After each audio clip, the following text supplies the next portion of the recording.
अस्सलामु अलैकुम।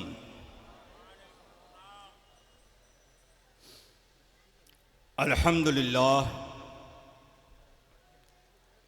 अल्हम्दुलिल्लाहि नहमदुहु व नसल्ली अला रसूलिहिल करीम। अम्मा बाद फ़ौज़ु बिल्लाहि मिनश शैतानिर रजीम। बिस्मिल्लाहिर रहमानिर रहीम। लक़द कान लकुम फ़ी रसूलिल्लाहि उस्वतुन हसना। सदक़ल्लाहु मौलाना अज़ीम व बल्लगना रसूलुहुन नबियुल करीम व नहनु अला ज़ालिका लमिनश शाहिदीन व शाकिरीन। फ़ल्हम्दुलिल्लाहि रब्बिल आलमीन।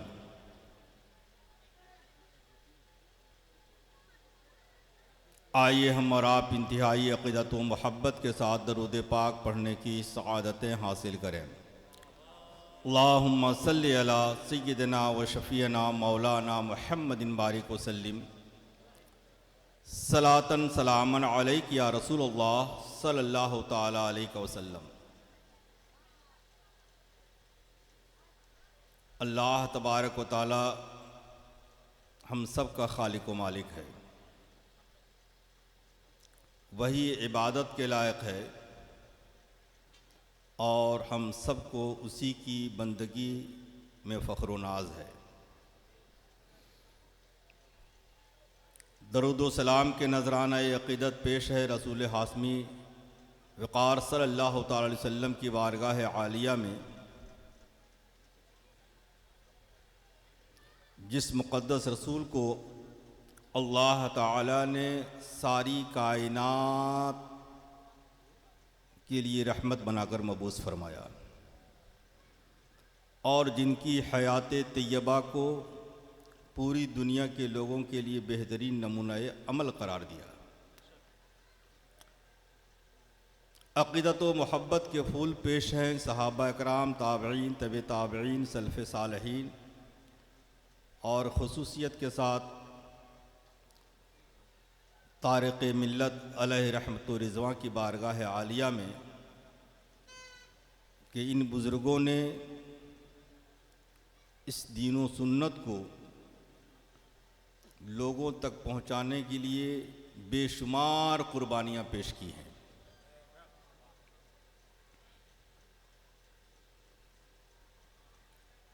मैं थोड़ी देर के लिए आप हजरात के सामने हाजिर हूँ और मिजाज ये बन गया है आज के जलसों का कि आप लोग सिर्फ नात सुनना चाहते हैं। देखिए सारी कुर्सियाँ खाली हो गई। जाहिर सी बात है कि वो लोग नात सुनने के लिए आए थे, नात सुन लिए। क़ारी साजिद साहब की माशाअल्लाह बहुत उम्दा नात शरीफ पढ़ते हैं। आप लोगों ने अच्छी तरह से सुना भी, लेकिन ये मुसलमानों के लिए, हमारे लिए, आपके लिए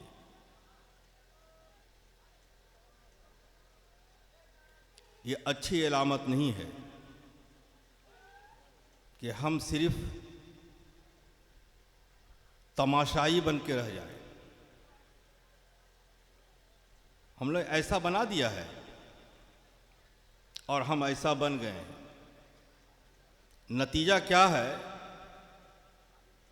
नतीजा ये है कि हम एक ज़माना में पूरी दुनिया की क़यादत कर रहे थे। समझ रहे हैं? पूरी दुनिया की क़यादत कर रहे थे और जिस गली से अगर कोई मुसलमान गुज़रता था ना, तो लोग उसका इस्तकबाल करते थे कि एक मोमिन जा रहा है। मोमिन के माने गुलाम मुस्तफ़ा जा रहा है, उसवा हसना का हामिल जा रहा है, अखलाक़ व मरुव्वत का पैकर जा रहा है, हक़ व सदाक़त की अलामत बनकर जा रहा है। लोग उसकी कदर करते थे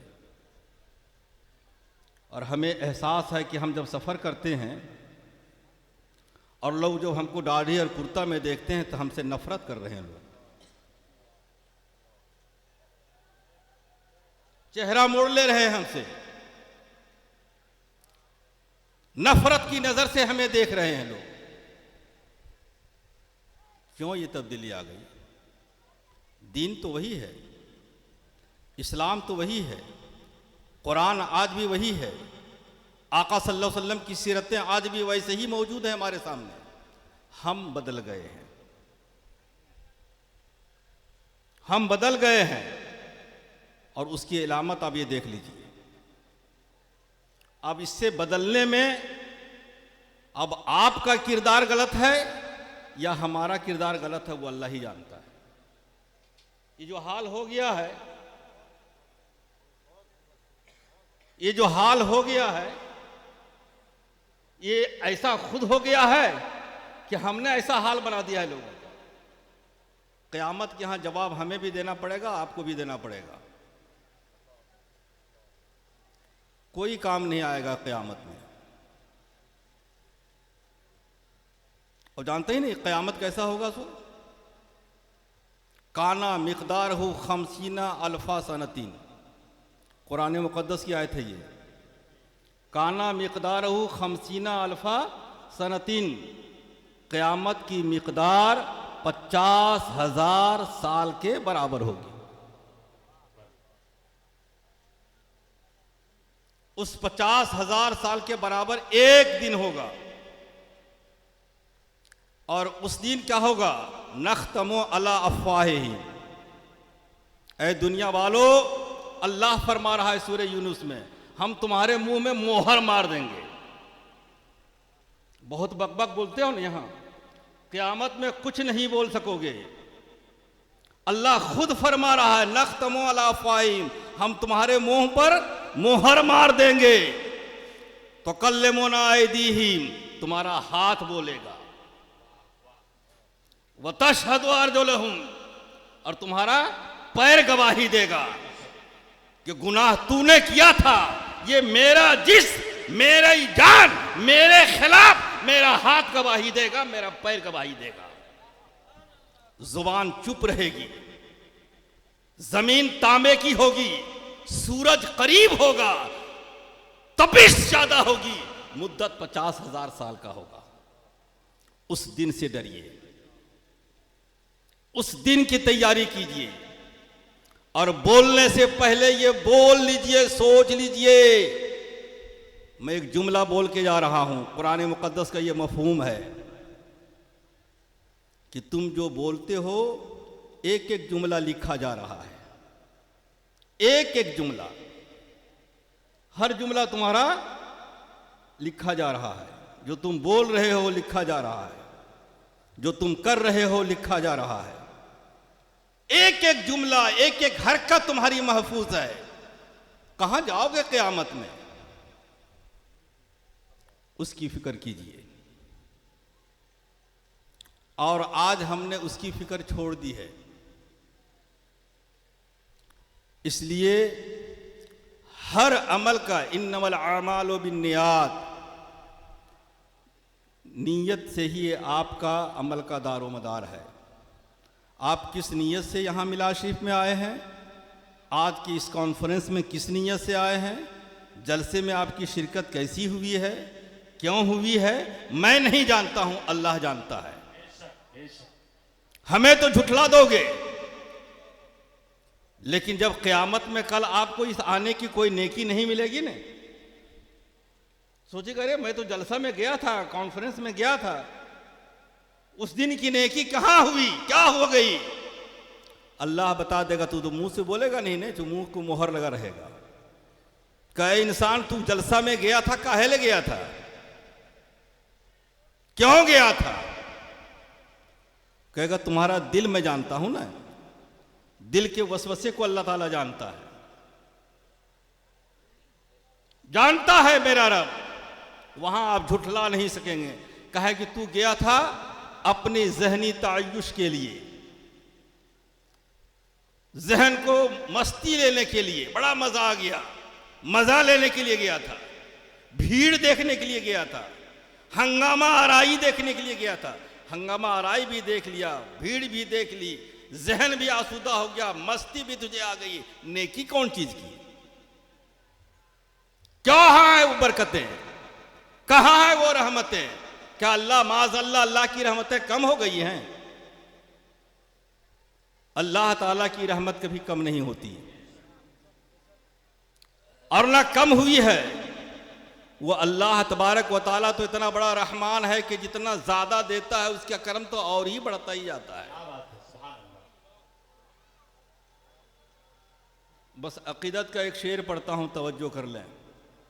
आला हजरत सैयदी आला हजरत रज़ी अल्लाह ताला अन्हु फरमाते हैं, डर था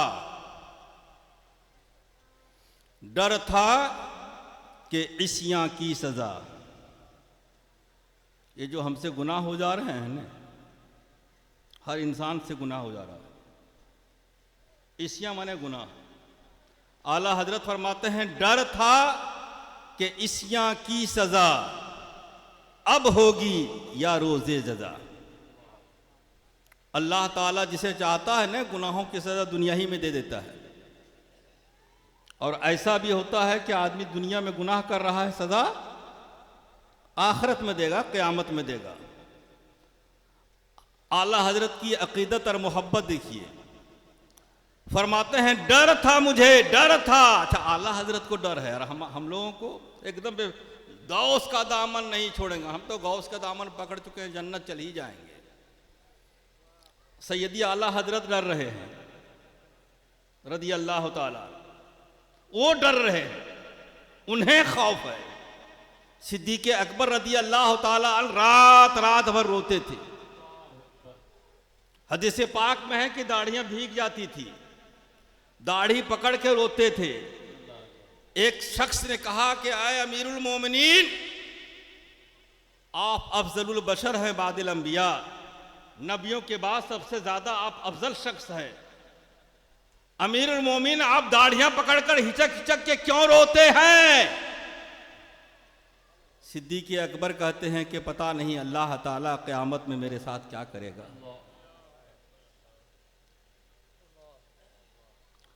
सिद्दीक़ अकबर को यह खौफ है, और हमारे और हमें और आपको खौफ ही नहीं। कहते हम तो दामन पकड़ लिए हैं बुजुर्गों का, हम तो मुरीद हो गए हैं ना, वो हमें बचा लेंगे। ये यहूदियत है, नोट कर लें। ये क्या है? यहूदियत है, यहूदियत। कुरान मुकद्दस पढ़े, सूरह बकरा की 41 नंबर आयत से लेकर के 42 नंबर जाता है। यहूदी इसलिए तबाह हो गए कि उन्हें यह यकीन था, वो कहते थे कि हमारा जो भी गुनाह है वो हजरत मूसा अलैहिस्सलाम ले चुके हैं, हमें एक दिन भी अजाब नहीं होगा, और अगर होगा भी तो सिर्फ 40 दिन के लिए होगा, फिर हम बख्शे जाएंगे। ये जो उनका अकीदा था, अल्लाह ताला फरमाता है उसके इस अकीदे ने उस कौम को तबाह कर दिया। इसलिए कि जब उन्हें जन्नती होने का यकीन हो गया, कहे चाहे जो भी कर लेंगे, हम जितना गुनाह कर लें, जितना जुल्म कर लें, जितना लोगों को ठग लें, जितनी जमीनें दूसरों का कब्जा कर लें, जितना चाहे लोगों का हड़प लें, हमें कुछ नहीं होगा, इसलिए कि हम तो बख्शे बख्शाए हैं ना। इसलिए ये अपने दिमाग से बात हटा दीजिए कि हम बख्शे बख्शाए हैं। सिद्दीक़ अकबर दाढ़ियां पकड़ के रो रहे हैं। आला हजरत फरमा रहे हैं, डर था कि इस्यां की सजा अब होगी या रोज़े जजा। दी उनकी रहमत ने सदा, सुभान अल्लाह, दी उनकी रहमत ने सदा, ये भी नहीं वो भी नहीं, सुभान अल्लाह। आप उस रहमत आलम सल्लल्लाहु अलैहि वसल्लम की उम्मत है, और बेशक उस रहमत पर ही हमें भरोसा है, उस रहमत कामिल पर ही मुझे यकीन है कि इंशाअल्लाह बख्शिश होगी। लेकिन उस लायक भी बनना पड़ेगा। अल्लाह की रहमत बहा नहीं जो मांगती, कीमत नहीं मांगती। रहमत खुदा बहा नमी जोयत, कीमत नहीं मांगती। अल्लाह रहमत देने के लिए किसी से बदला नहीं मांगता। रहमत खुदा बहाना मी जोयत, बस बख्शने का बहाना चाहता है। और ये जो महफिल है ना, एक बहाना ही है, शायद हमारे लिए मग़फ़िरत का ज़रिया बन जाए। लेकिन ये खुश अक़ीदगी के साथ होगी। जब आपकी नीयत सही होगी तभी होगा। हम मिलाद करने के लिए, जलसा करने के लिए इसलिए आए हैं कि हमें नजराना मिलेगा, आप सुनने इसलिए आए हैं कि आपको मज़ा आएगा। तो जाहिर सी बात है, ना मग़फ़िरत मेरी होगी ना आपकी होगी। साफ साफ मैं बोलता हूँ, साफ साफ। इसलिए कि हमारा पैसा कमाना मकसद है और आपका कमाना, आपका मकसद है मजाक लेना। मिल गया, हमें भी पैसा मिल गया और आपको भी मिल गया। क़यामत में हमारा हिस्सा कहाँ होगा? क़यामत में चाहते हैं तो क़यामत के लिए काम कीजिए, अल्लाह के लिए कीजिए। अल्लाह ने मुक़द्दर में जो लिख दिया है ना, वो हमें मिल के रहेगा। क्या बात है, बेशक कोई टाल नहीं सकता। ये भी कुरान मुक़द्दस की आयत करीमा है कि जिस शख्स की किस्मत में जो कुछ अल्लाह ताला ने दौलत लिखी है, जब तक उसे वो सारी दौलत मिल नहीं जाती, उसकी मौत नहीं आएगी। मेरी मुक़द्दर की जो चीजें हैं मुझे मिल के रहेगी। हमें नीयत साफ रखनी चाहिए। दरूद पाक पढ़िए, अल्लाहुम्मा सल्ली अला सय्यदना व शफ़ीना मौलाना मुहम्मदिन बारिक वसल्लिम सलातन सलामन अलैका या रसूल अल्लाह सल्लल्लाहु तआला अलैहि वसल्लम। इश्तहार में मेरे नाम के साथ वहाँ मौजू लिखा हुआ था और कारी साहब ने बाइसरार कहा भी कि आपको इसी मौजू पे गुफ्तगू करनी है। और वो मौजू क्या था? इल्म की अहमियत और उसकी इफादियत। इल्म हमारे लिए कितना अहम है, हमें ये बताने के लिए हजरत ने बुलाया है। सुनेंगे आप इल्म की अहमियत?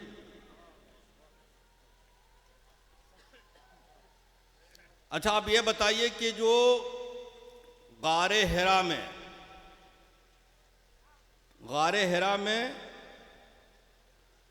आका सल्लल्लाहु अलैहि वसल्लम पर जो सबसे पहली आयत नाजिल हुई,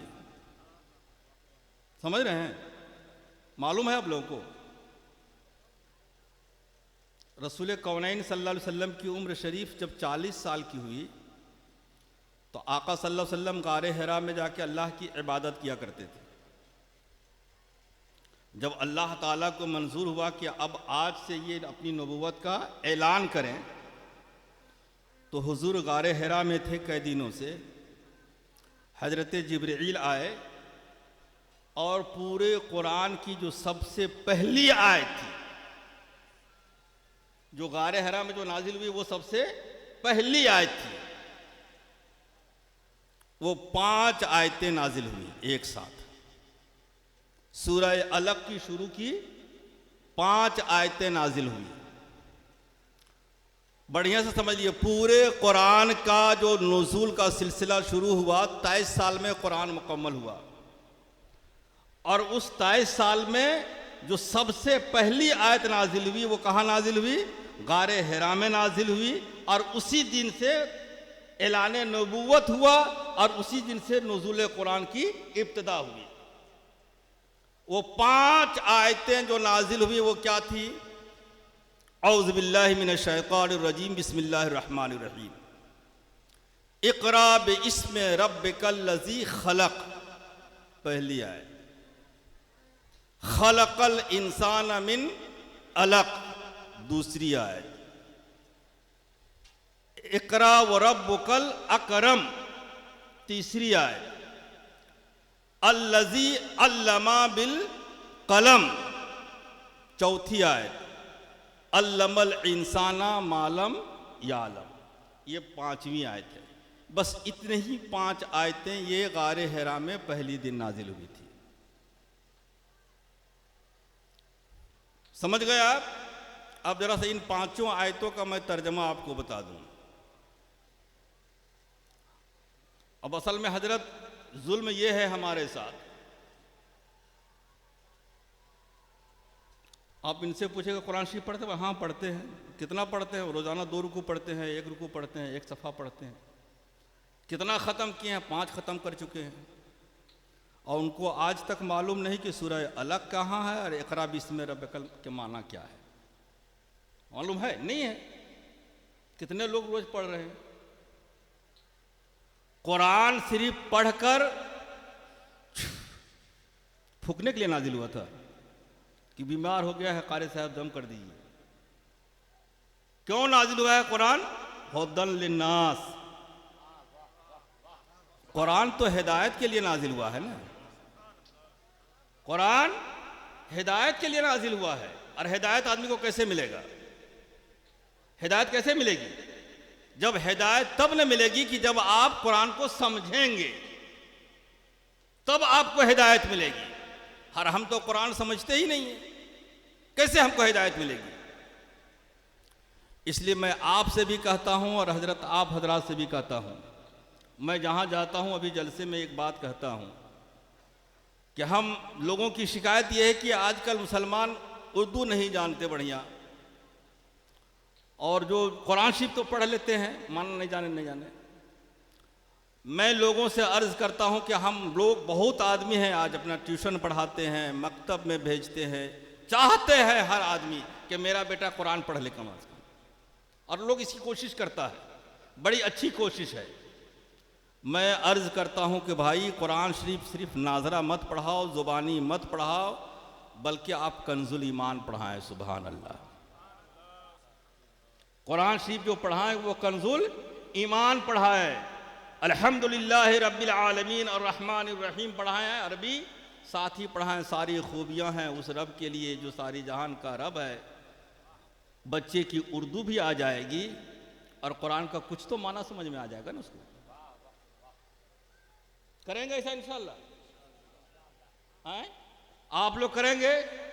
आप अपने बच्चों को कहें हाँ कुरान पढ़ाने, जो पढ़ाने आते हैं कहें कि भाई तर्जमा वाला कुरान शरीफ पढ़ा दो मेरे बेटे को, उर्दू भी पढ़ा दो और अरबी भी पढ़ा दो।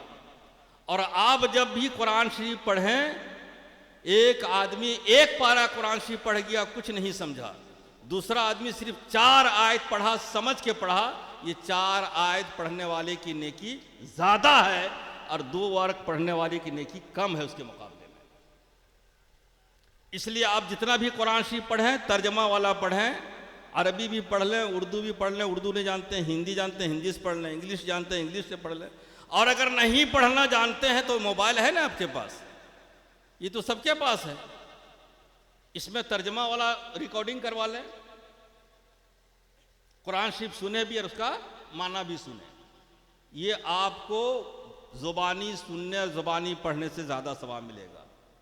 और इंशाअल्लाह कुछ न कुछ अगर माना रोज़ाना सुनेंगे ना, तो कुरान की से मोहब्बत हो जाएगी, आपको मोहब्बत हो जाएगी, मैंने देखा है। और कुरान में क्या है उसकी लज्जत आपको मिलने लगेगी। क्या है इसका माना? इक़रा बिस्मि रब्बिकल लज़ी खलक़, ऐ इंसान पढ़ो उस रब के नाम से जिसने कायनात को पैदा किया। क्या है पहली आयत के माने? पढ़ो उस रब के नाम से जिसने पूरी कायनात को पैदा किया। अच्छा, पूरी कायनात को अल्लाह ताला काहे पैदा किया है? कुरान मुक़द्दस में है कि ऐ इंसान पूरी ज़मीन आसमान और जो कुछ ज़मीन और आसमान के दरमियान में है तेरे फ़ायदे के लिए पैदा किया है। अल्लाह ताला ने हमारे फ़ायदे के लिए ज़मीन और आसमान और जो कुछ ज़मीन और आसमान में सारी चीज़ें अल्लाह ताला हमारे फ़ायदे के लिए पैदा किया है। अब यह है कि सारी कायनात से हम फ़ायदा उठा रहे हैं कि नहीं उठा रहे हैं, ये एक मसला है। और दुनिया से फ़ायदा उठाने के लिए चाँद से, सूरज से, सितारे से, ज़मीन से, दरख्त से, पौधे से, पानी से फ़ायदा उठाने का नाम ही साइंस है। क्या है?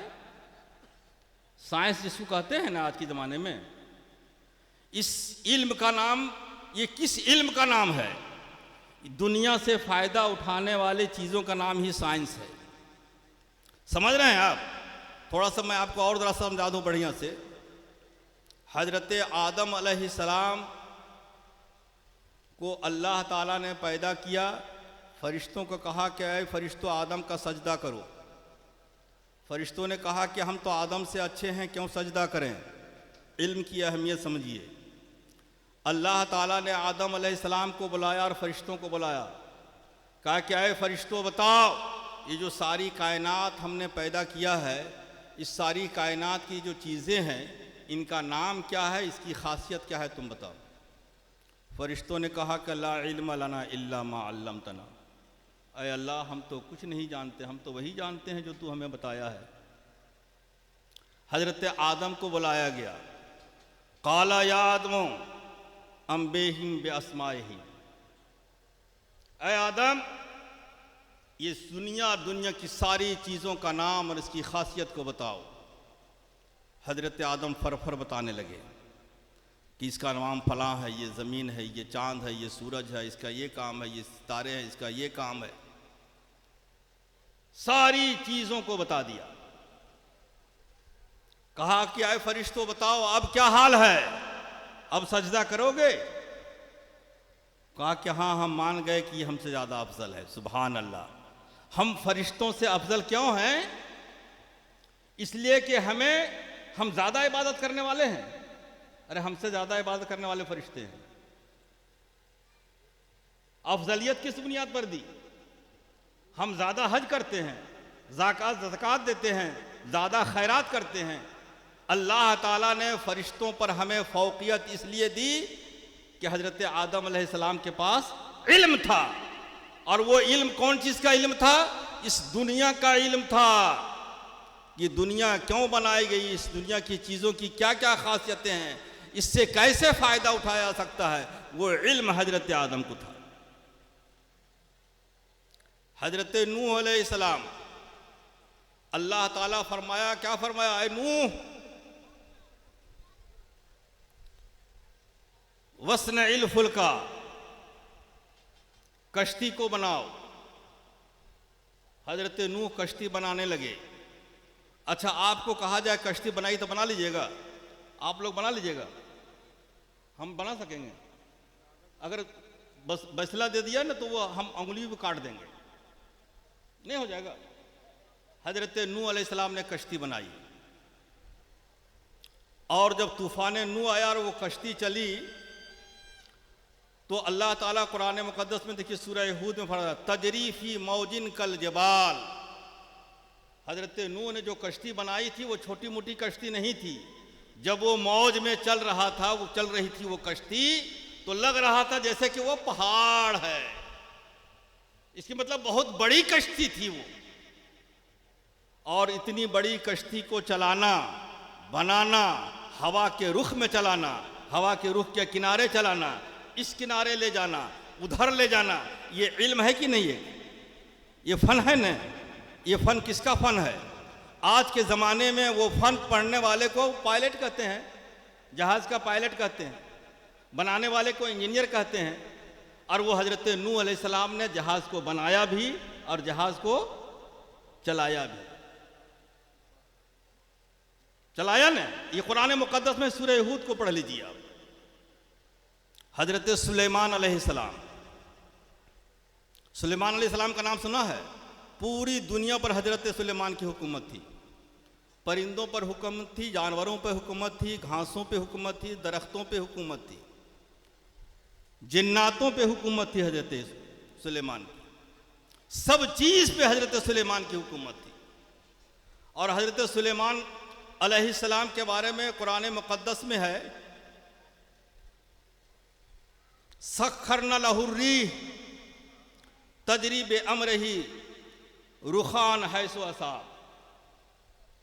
ये सूरह साद की आयत है। अल्लाह ताला फरमाता है कि हमने सुलेमान अलैहिस्सलाम के लिए हवाओं को मुसख्खर कर दिया था। वो जिधर चाहते थे हवा को मोड़ देते थे। और हज़रत सुलेमान अलैहिस्सलाम हवाओं पर अख्तियार ऐसा था कि 1 महीने का सफ़र हज़रत सुलेमान 1 मिनट में करके आते थे। ये कुरान शरीफ का तर्जुमा मैं बता रहा हूँ। हज़रत सुलेमान 1 महीने का सफ़र 1 लम्हे में करके आ जाते थे उस हवाओं पर। इसके माने क्या हुआ वो जो एयरक्राफ्ट होता है, जहाज जो चलाते हैं ना, वो एक इंजीनियरिंग है। और जो जहाज बनाया जाता है वो एक सिस्टम है कि हवा को कैसे कैद किया जाए कि हवा हमें वहाँ से यहाँ पहुँचा दे। हवाओं को मुसख्खर करने का इल्म, उसी इल्म का नाम है जिसको आज जहाज रानी और हवाई जहाज चलाने का इल्म कहते हैं और हवाई जहाज बनाने का इल्म कहते हैं। इस पर हज़रत सुलेमान अलैहिस्सलाम को उबूर हासिल था। हज़रत सुलेमान अलैहिस्सलाम ने बिल्किस का तख्त मंगवा लिया, बिल्किस को बुलाया, बिल्किस आई और जब सुलेमान अलैहिस्सलाम के महल में दाखिल होना चाहिए, आप कुरान शरीफ पढ़ लें, बिल्किस ने अपनी कपड़ा उठा लिया अपना।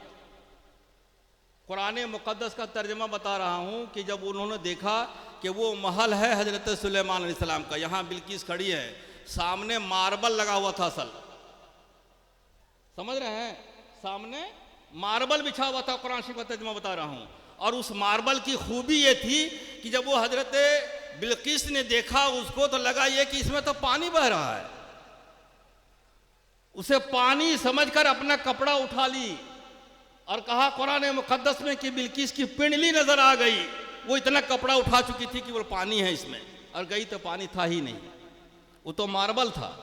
इसके माने क्या हुआ कि वो सिविल इंजीनियर भी थे, मार्बल और पत्थरों की क्वालिटी को पहचानते थे और पत्थर को कैसे बनाया जाए, कैसे सजाया जाए, इसमें उन्हें महारत हासिल थी। तब ने बिल्किस को धोखा हो गया कि कपड़ा उठा ली और उस मार्बल में चलना था उनको। अच्छा, ये इल्म क्या है? इसी को इंजीनियरिंग कहते हैं ना, ये भी इंजीनियरिंग है और इसी को साइंस कहते हैं। हजरत दाऊद अलैहिस्सलाम है, हजरत सुलेमान अलैहिस्सलाम के वालिद हजरत दाऊद अलैहिस्सलाम। कुरान मुक़द्दस में उनके लिए क्या है? वह अल्लाह व अलन्ना लहुल हदीद, हमने हजरत दाऊद अलैहिस्सलाम के लिए लोहा नर्म कर दिया था। कुरान मुक़द्दस में है कि वो लोहा को जैसा चाहते थे मोड़ देते थे। आप देखिएगा, लोहार को लोहा जब गर्म करता है ना, दोनों तरफ से पकड़ता है औजार से, ऐसे मोड़ देता है, ऐसे मोड़ देता है, ऐसे जैसा चाहता है ऐसा मोड़ देता है। हजरत दाऊद अलैहिस्सलाम ज़िरा बनाते थे, हथियार बनाते थे, तलवार बनाते थे, औजार बनाते थे और बेचते थे। वो लोहार का काम जानते थे हजरत दाऊद अलैहिस्सलाम। हजरत ईसा अलैहिस्सलाम के बारे में क्या पढ़ा है कुरान में? आप पढ़िए, कुरान शरीफ नजर आएगा कि हजरत ईसा अलैहिस्सलाम किसी कोढ़ को छू देते थे तो कोढ़ का मर्ज ठीक हो जाता था।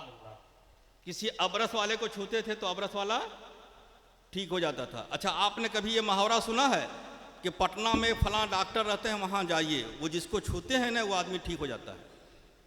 सुने ऐसा क्या? किसी बारे में नहीं सुने हैं कि वो डॉक्टर बड़ा माहिर डॉक्टर है, आप जाइए उनके यहाँ, जो भी जाता है उनके यहाँ उसे शिफा हो जाती है। जिसको हाथ लगा दिया वो डॉक्टर, वो आदमी ठीक हो जाएगा। मैंने तो सुना है ऐसा, बहुत डॉक्टरों के बारे में लोग कहते हैं हाँ हाँ वहाँ जाइए ना, मैं जानता हूँ उस डॉक्टर को, उस डॉक्टर के पास जो गया उसकी शफायाबी हो जाती है। जिसको वो हाथ लगा दिया डॉक्टर, वो ठीक हो गया। इसके माने आप गौर करें, हजरत ईसा अलैहिस्सलाम अपने वक्त के पूरी दुनिया में जितने लोग थे उस जमाने में मेडिकल साइंस बहुत तरक्की पर थी। हजरत ईसा अलैहिस्सलाम के ज़माने में मेडिकल साइंस बहुत तरक्की पर थी।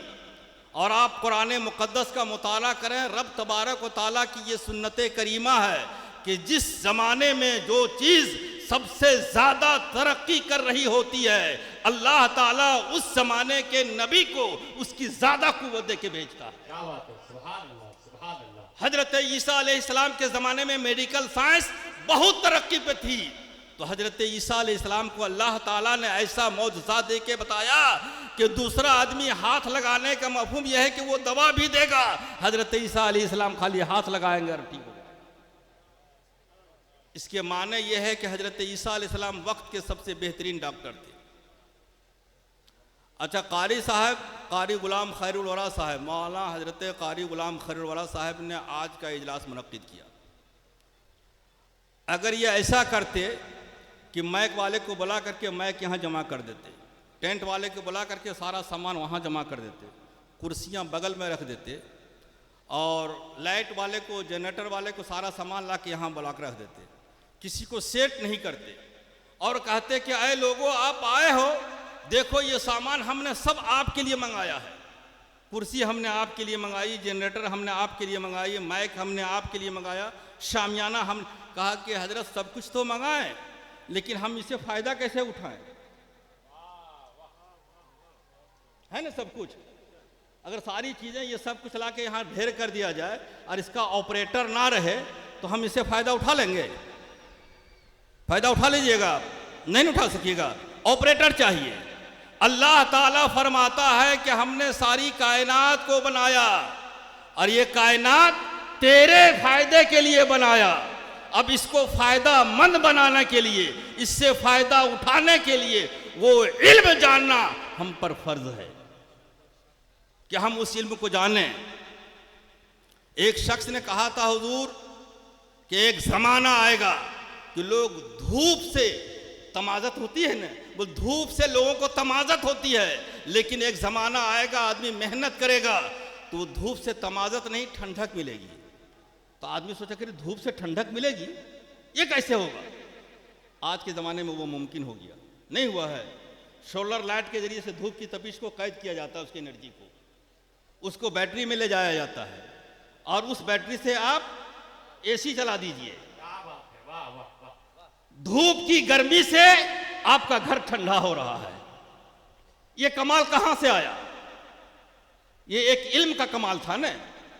अच्छा, ये जो सारा उलूम हजरत आदम अलैहिस्सलाम से लेकर हजरत ईसा अलैहिस्सलाम तक जितने उलूम थे, जितने कमालात थे, जितनी खूबियाँ थी, जितनी अच्छाइयाँ थी, जितनी भलाइयाँ थी, जितने कमालात थे, आँचे खूबा हमादारन या रसूल अल्लाह तू तन्हादारी।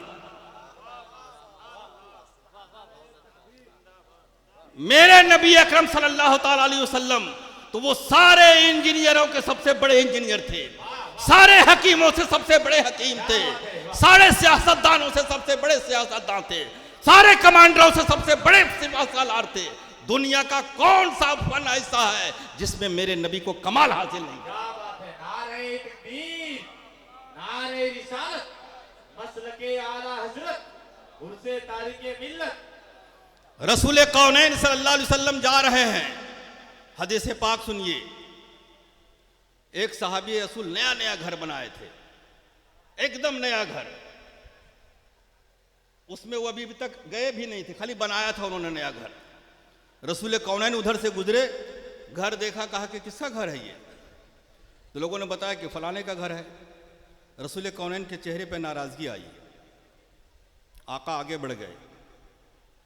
एक सहाबी आके उनके साहिब मकान को कहा कि रसूल कौनैन इधर से गुजरे थे, उन्होंने आपके मकान को देखा और चेहरे पे नागवारी थी, देखो मेरे सहाबा का इश्क कैसा था। फिर कुछ नहीं पूछा कि क्यों नागवारी थी, क्या बात थी, सीधा कुल्हाड़ी लिए, फावड़ा लिए, सारा घर को तोड़कर बराबर कर दिया। मैं हदीस बोल रहा हूं, हदीस। सारा घर को तोड़कर बराबर कर दिया। रसूल कौनैन जब उधर से लौटे तो देखा कि घर टूटा हुआ है। पूछा, करे जा रहे थे तो घर था, अभी टूट गया है। लोगों ने कहा कि या रसूल अल्लाह, आपके चेहरे पे नाराज़गी थी, उस नाराज़गी को देखकर महसूस करके वो सहाबी रसूल ने अपना घर तोड़ दिया। मेरे आका ने कहा कि उसने अच्छा किया। मेरा विजदान कहता है कि वो घर सिविल इंजीनियर के हिसाब से गलत बना हुआ था। मेरे आका ने देखा कि ये घर ऐसा है कि एक ज़माना आएगा, हो सकता है कि घर गिर जाए, बारिश में गिर जाए, तूफान में गिर जाए, हवा में गिर जाए और मकीन नुकसान ना हो जाए। क्योंकि मेरे आका सल्लल्लाहु अलैहि वसल्लम बेहतरीन सिविल इंजीनियर भी थे। उन्हें मालूम था कि घर कैसे बनाया जाता है, घर बनाने का ढंग कैसा है। साहबे रसूल ने घर तोड़ दिया। मेरे आका ने कहा कि घर ऐसे बनाओ। सुभान अल्लाह, सुभान अल्लाह। आपने बहुत मरतबा सुना होगा कि एक शख्स के पेट में दर्द था, है ना, इसहाल हो रहा था।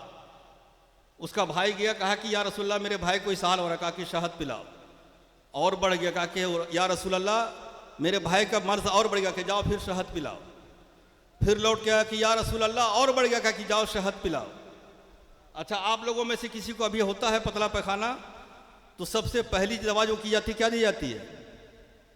कौन पाउडर बोलते हैं उसको? Electral powder. सबसे पहला कि उसी को घोल के पिलाइए आप। वही शहद है, वही शहद है जिसको आज शहद क्योंकि हर जगह ओरिजिनल मिलता नहीं, तो उसकी जगह पर लोगों ने इलेक्ट्रिक पाउडर बना लिया है। और अगर आदमी को सही शहद मिल जाए, लोगों को पतला पैखाना हो रहा है, आप उसको पिलाते जाइए पिलाते जाइए, आदमी कमजोर नहीं होगा, मरेगा नहीं, बीमार नहीं होगा।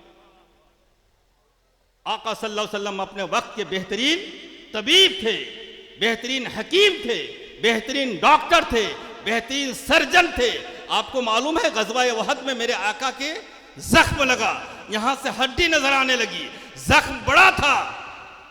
हजरत फातिमा धो रही हैं, पानी डाल रही हैं, हजरत अली धो रहे हैं, जख्म में इतना ज्यादा खून आ रहा था, खून रुक ही नहीं रहा था।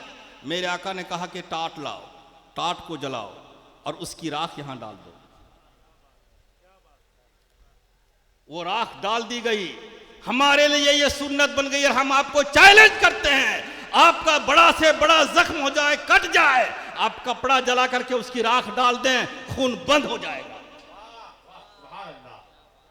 मेरे नबी बेहतरीन सर्जन थे, जर्राह थे। अच्छा, ये जो नबियों का इल्म था ये दुनिया का इल्म हो गया है? अरे हम तो कहते हैं बहुत सारे मौलाना, अरे ये तो दुनिया का इल्म है, डॉक्टर बनना, इंजीनियर बनना, प्रोफेसर बनना, ये तो दुनिया का इल्म है, ये दुनिया का इल्म है, ये हमारे अंबिया का इल्म है। और अंबिया अकराम के बारे में मोमिनों के कहा कि अंतुमुल आलौना इन कुंतुम मोमिनीन, ऐ मुसलमान तुम सरबुलंद रहोगे, शर्त है कि मोमिन रहो। मोमिन के माने ये नहीं है कि सिर्फ 5 वक्त की नमाज पढ़ो, मोमिन के माने ये है कि दुनिया में सरबुलंद रहो, तुम्हारी इख्तिदार होनी चाहिए, तुम्हारी इज्जत होनी चाहिए, तुम्हारा इकराम होना चाहिए। और ये कैसे हासिल होता है? रब्बना आतेना फिद दुनिया हसनतम व फिल आखिराति हसना। हमें तो अल्लाह ने ये सिखाया है कि ऐ अल्लाह हमें अच्छी दुनिया अता फरमा और अच्छी आखिरत अता फरमा। अच्छा देखिए ये तरकीब, पहले क्या है? पहले दुनिया है ना, रब्बना आतेना फिद दुनिया, ऐ अल्लाह हमें दुनिया में अच्छाई अता फरमा। ये आपके दिमाग में है कि पहले दुनिया की अच्छाई अल्लाह ने कहा है।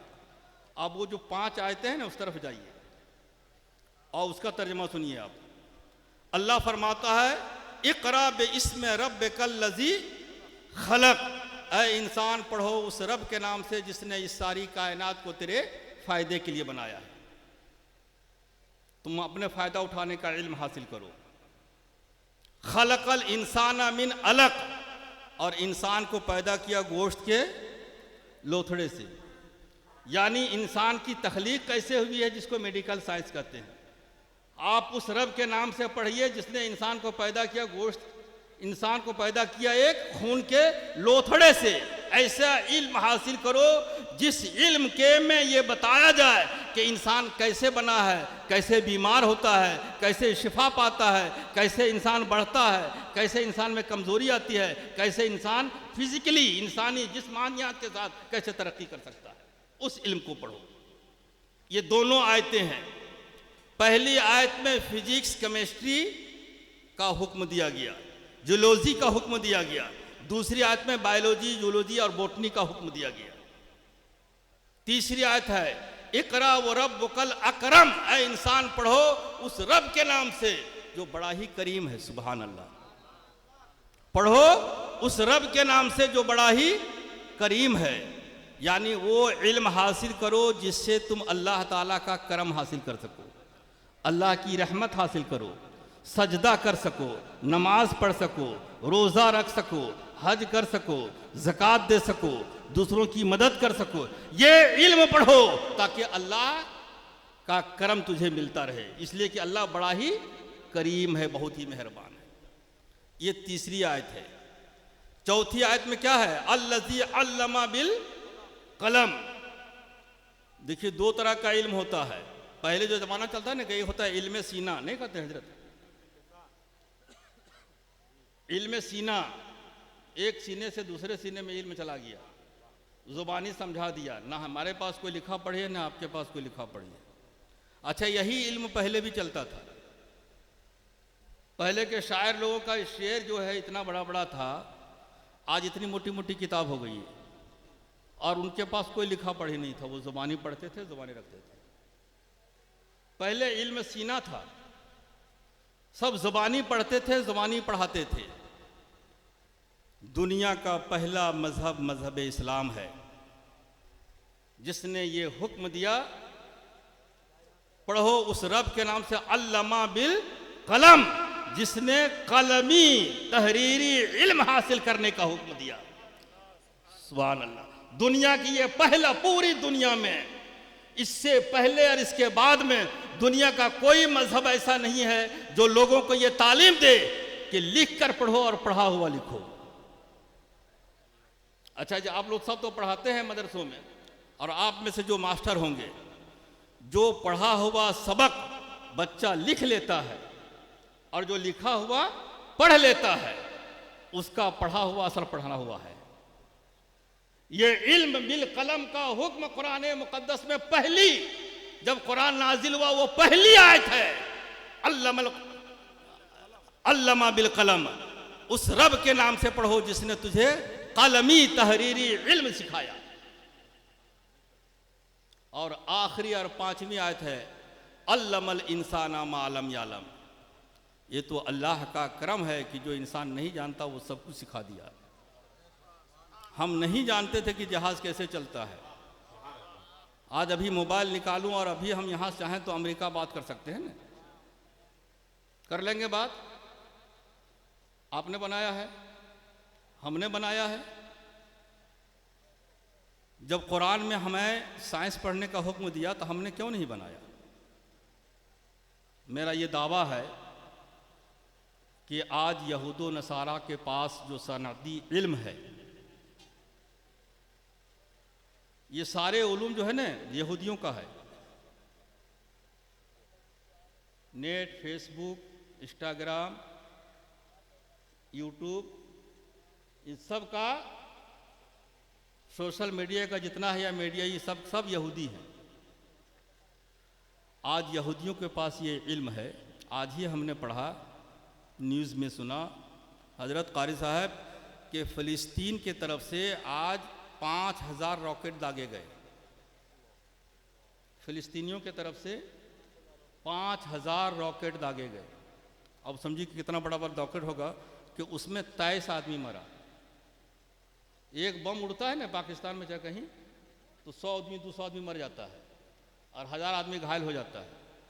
और 5000 रॉकेट दागे और आदमी मरा कितना? 23 वो यहूदी। अभी में मैंने नहीं सुना। इसके जवाब में यहूदी का जो वहाँ का कौन याहू है, उसने ऐलान किया कि हम इसका बदला ऐसा लेंगे कि मुसलमान कभी सोचा भी नहीं होगा, और वो लेगा। मैंने उसको पढ़ा, एक मरतबा कहा था कि अगर एक भी यहूदी मरता है तो हम एक के बदले में 1000 लेंगे, और वो अब तक ऐसा करता आया है। और जब जब उसकी हुकूमत कमज़ोर होती है तो मुसलमानों की तरफ से 2, 4, 5, 10 वो रॉकेट क्या होता है, वो पड़ाका होता है बड़ा बड़ा, हम तो पड़ाका ही कहते हैं उसको। वो जो लंबा लंबा पड़ाका होता है ना, उससे थोड़ा सा और बड़ा होगा, तब ने 5000 छूटा और कितना आदमी, 23 आदमी मरे। अब बदले में जो आज वो बरसाएगा आग मुसलमानों पर, हमें तसव्वुर से मेरा दिल कांपता है। अच्छा, ये इल्म, ये हुनर, ये सलाहियत अगर आज मुसलमानों के पास होता तो यहूदी आज हमें आंख दिखा लेता।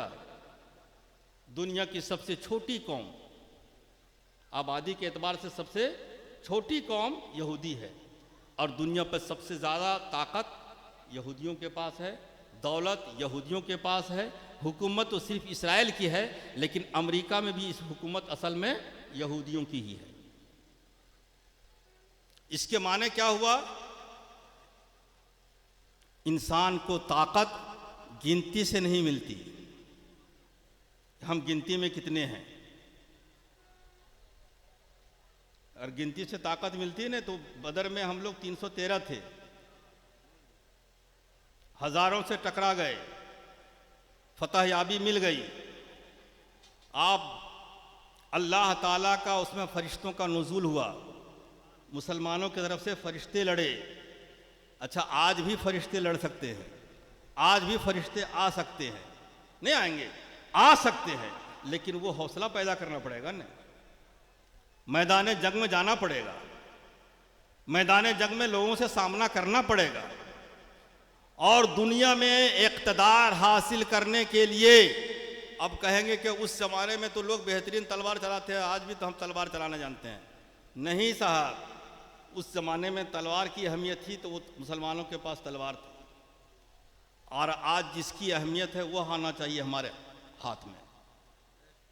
बहुत बड़ा जुल्म हुआ मुसलमानों के साथ 15वीं सदी ईस्वी में, या कहिए कि 9वीं सदी हिजरी में। यहूदी और नसारा ये दोनों आपस में जानी दुश्मन हैं, लेकिन जब 9वीं सदी हिजरी में दुनिया के आधी आबादी पर मुसलमानों का कब्जा हो गया हजरत, आधी दुनिया मुसलमानों के तसर्रुफ में आ गया। और जाहिर सी बात है, हम तसर्रुफ पे ला रहे थे जो मुसलमान, वो सब यहूदी और ईसाई थे। उस जमाने में बिल्कुल ऐसा ही था। मुसलमानों के पास सबसे बड़ा साइंसदान मुसलमान, सबसे बड़ा डॉक्टर मुसलमान, सबसे बड़ा बादशाह मुसलमान, सबसे बड़ा सियासतदान मुसलमान, और उनके यहाँ मजहबी पाबंदी ऐसा थी वैसा थी, ये फ़िरका था वो फ़िरका था, रात दिन मुनाजरा, रात दिन लड़ाई यहूदियों में। बिल्कुल उन लोगों ने उलट दिया और हमारे कुछ लोगों को ख़रीद कर कहा कि देखो, हम तो अल्लाह वाले हैं, हमें दुनिया से क्या मतलब, हम दुनियादारी क्या करेंगे, सब दुनियादारी है, हम अल्लाह के हैं और अल्लाह हमारे लिए जन्नत बनाया हुआ, हमको जन्नत में जन्नत चाहिए। नतीजा ये हुआ कि हमने इन उलूम को दुनिया का इल्म कह के बोली, ये तो दुनियादारी और दुनिया का इल्म है, इसे छोड़ो, इससे कोई फायदा नहीं होगा। नतीजा ये हुआ कि आज हम दुनिया में जो जलीलो ख़ार हैं वो क्या है, मुअज़्ज़ज़ थे ज़माने में साहिबे, वो मुअज़्ज़ज़ थे ज़माने में मुसलमान होकर, और हम ख़ार हुए तारिके कुरान होकर। तारिके कुरान हम कैसे हैं, हम तो हर घर में कुरान शरीफ मौजूद है आज, और एक एक रूम में दो कुरान शरीफ है, हर रूम में। तो कहाँ हम तारिके कुरान है, हर बच्चा कुरान शरीफ पढ़ रहा है। असल तारिके कुरान हम हैं, और कुरान आप पढ़ें, उसमें 1000 से ज़्यादा आयतें वो आयतें हैं जिसका ताल्लुक सीधा सीधा साइंस से है। मैं दुनिया की एक बात आपको बता के अपनी बात मुकम्मल करता हूँ। हजरत यूसुफ अलैहिस्सलाम का नाम सुना है आप लोगों ने, सुना है आपने? हजरत यूसुफ अलैहिस्सलाम को इक़्तिदार कैसे मिली कि वहाँ का जो बादशाह था उसने ख्वाब देखा कि 7 पतली पतली गाय हैं और फिर 7 मोटी मोटी गाय हैं। पतली गायों ने मोटी गायों को खा लिया। उसकी ताबीर हजरत यूसुफ अलैहिस्सलाम ने बताया कि 7 साल अच्छा फसल होगा, फिर 7 साल के बाद कहत साली आएगी, और मतवातिर 7 साल तक कहत साली होगी।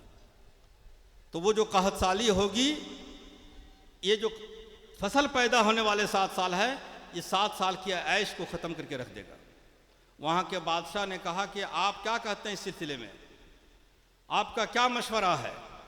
तो हजरत यूसुफ अलैहिस्सलाम का जो जवाब था आप वो सुनिए।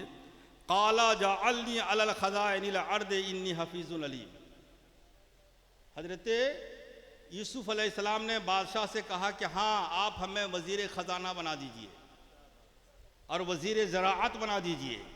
इन्नी हफीजुन अलीम, मैं इसकी अमानतदारी भी करना जानता हूँ और मुझे इसका इल्म है। हजरत यूसुफ अलैहिस्सलाम वज़ीर ख़जाना और वज़ीर ज़राअत बन गए।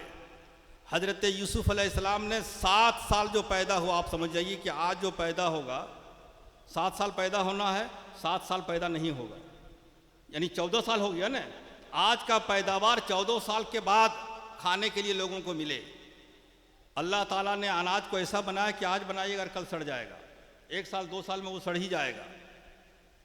हजरत यूसुफ अलैहिस्सलाम ने ऐसा निज़ाम बनाया कि फसल को ज़्यादा दिन तक कैसे रखा जा सकता है, वो इल्म आप सूरह यूसुफ में पढ़ लें। और पूरी दुनिया में ये जो राशन कार्ड बनता है ना अभी, पूरी दुनिया में सबसे पहला शख्स जिसने राशनिंग का सिस्टम लागू किया वो हजरत यूसुफ अलैहिस्सलाम थे।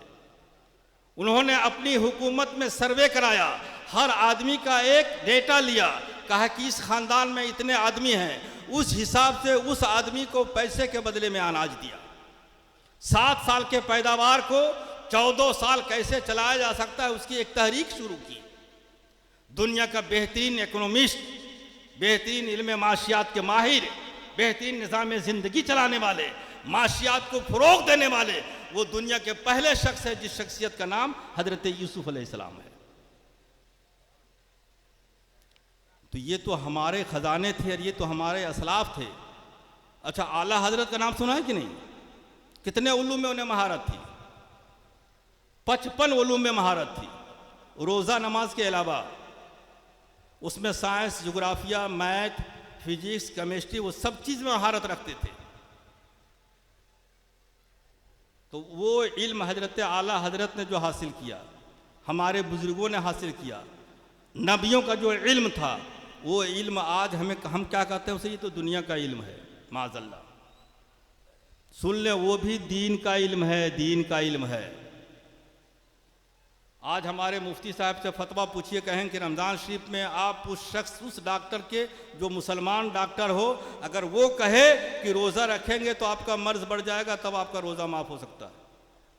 तो मुसलमान डॉक्टर रहेगा तब ना बनाएगा। आप तो कहते हैं कि जो डॉक्टर बनेगा तो ये दुनिया का इल्म है। ये इल्म भी इल्म दीन है। दुनिया का हर जायज़ इल्म जिससे दुनिया के लोगों को फायदा पहुंचे वो इल्म दीन है। अल्लाह ताला हमें, आपको और दुनिया के सारे लोगों को कुरान मुक़द्दस को समझने, पढ़ने, पढ़कर अमल करने की तौफीक अता फरमाए और हम फिर से साहिब कुरान बन जाएं। और जब हम फिर से साहिब कुरान बनेंगे तो इंशाअल्लाह मुअज़्ज़ज़ होंगे मुसलमान होकर। अल्लाह ताला हम पर करम फरमाएगा। अल्लाह ताला की रहमतें आज भी बरस रही हैं, रहमतें हैं। हमने दामन फैलाने का तरीका भूल गया है। हम नहीं जानते हैं कि अपने रब को कैसे राज़ी करके कैसे मांगा जाता है। अल्लाह ताला हमें वो शऊर अता फरमाए। अस्तग़फिरुल्लाह रब्बी मिन कुल्लि ज़ंबि व अतूबु इलैह। अल्लाह ताला हमें और आपको और दुनिया के सारे मुसलमानों को माफ़ फरमाए और हम सबको अच्छी आखिरत और अच्छी दुनिया अता फरमाए। व आखिरु दवाना अल्हम्दुलिल्लाह।